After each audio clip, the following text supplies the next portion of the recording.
Demain nous appartient. Ce qui vous attend dans l'épisode 2065 du vendredi 31 octobre 2025. Sarah et Roxane tendent un piège à Kevin Philippine, interroge Violette sur la chasse au trésor du bootcamp. Elle apprend ainsi que Kevin a quitté l'épreuve en plein milieu jusqu'à la fin.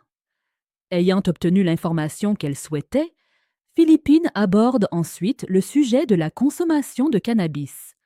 Violette prétend qu'elle ne fume pas, puis met un terme à la conversation.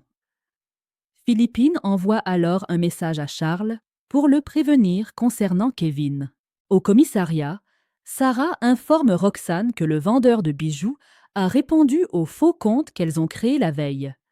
Sarah fixe un rendez-vous avec lui pour acheter un collier à 1 000 € en cash. Elle ignore qu'elle discute avec Kevin.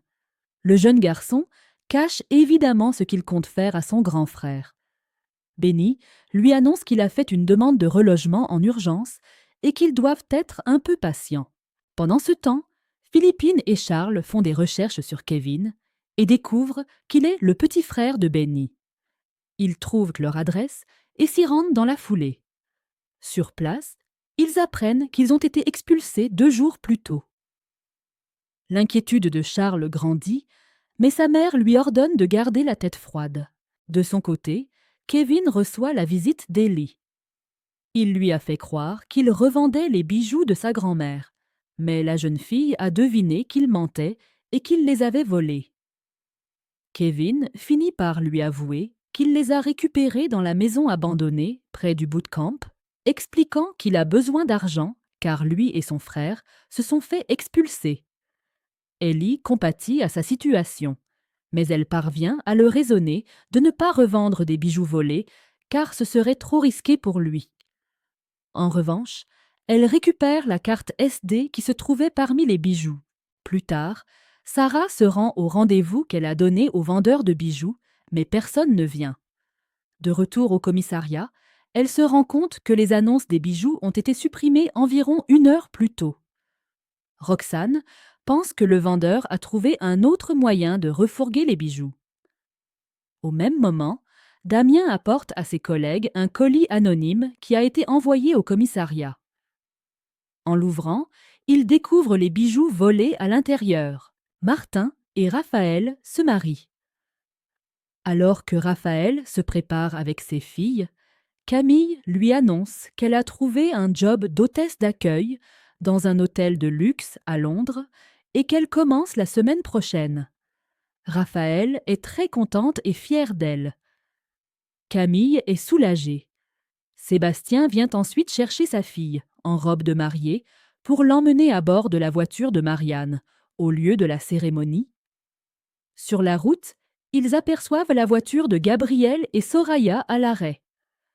Pensant qu'ils sont en panne, ils vont leur venir en aide, mais ils se rendent compte qu'ils sont simplement en train de faire l'amour.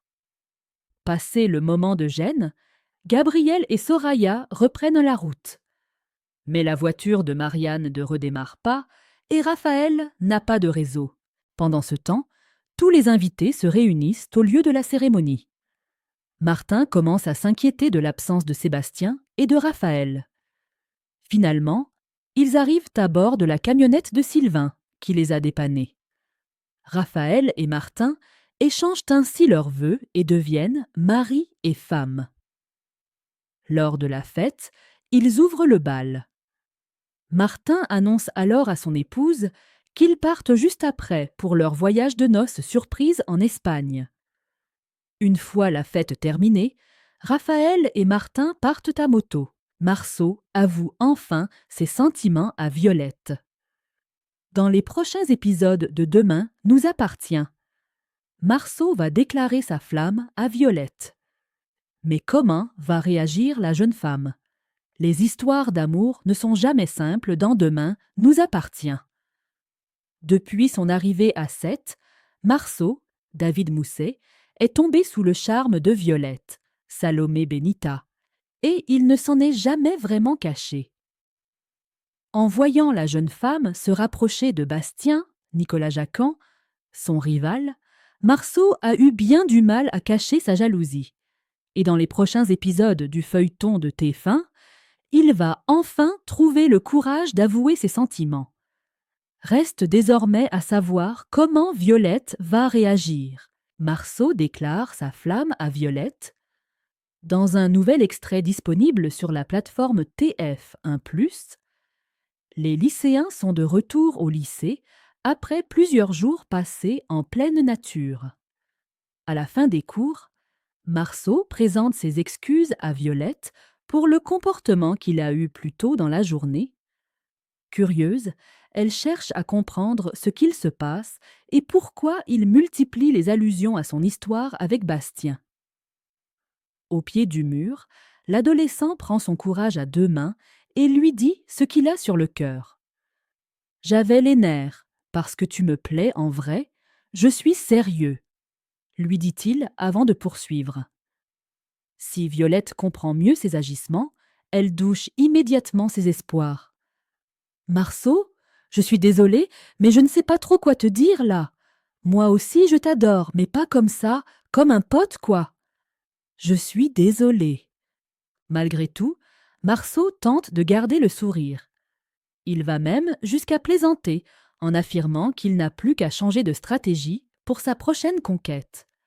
Lorsque Violette reçoit un message de Bastien, son visage se ferme aussitôt. Un espoir est-il encore possible pour Marceau et Violette? Tout porte à croire que non. Dans une interview accordée à Allociné, Salomé Benita, l'interprète de Violette, s'est exprimée sur l'avenir de cette relation. Elle expliquait « Je pense que Violette en a ras la casquette des mecs qui ne savent pas trop ce qu'ils veulent. Marceau est un joueur, il flirte sans forcément chercher quelque chose de sérieux. C'était plus une petite histoire d'ego. Je pense que cette histoire pourrait revenir sur le tapis de manière assez légère, mais je ne suis pas certaine que ça puisse devenir une véritable histoire d'amour. » Marceau va donc devoir se faire une raison.